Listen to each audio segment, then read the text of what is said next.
Hello.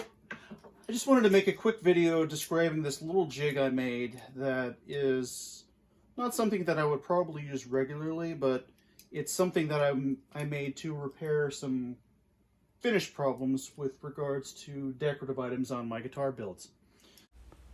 The jig itself is pretty simple, just two dowels modifying a Dremel circle cutter jig.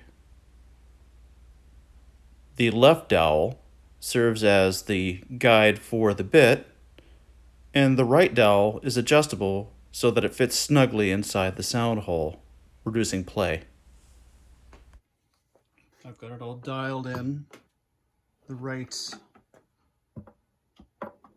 diameter. I've got a couple of pieces of tape here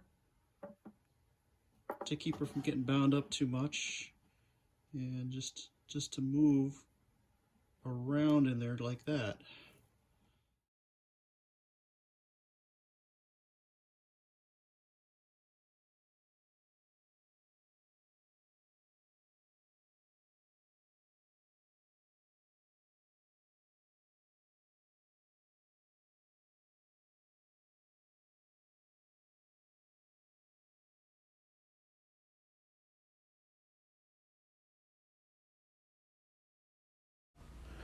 Now it looks like it was very imprecise, but as you can see here, the results are actually quite clean. We'll have to do a couple more passes, but I'm satisfied with the results for now, and I can fill in the rest with dust and CA glue.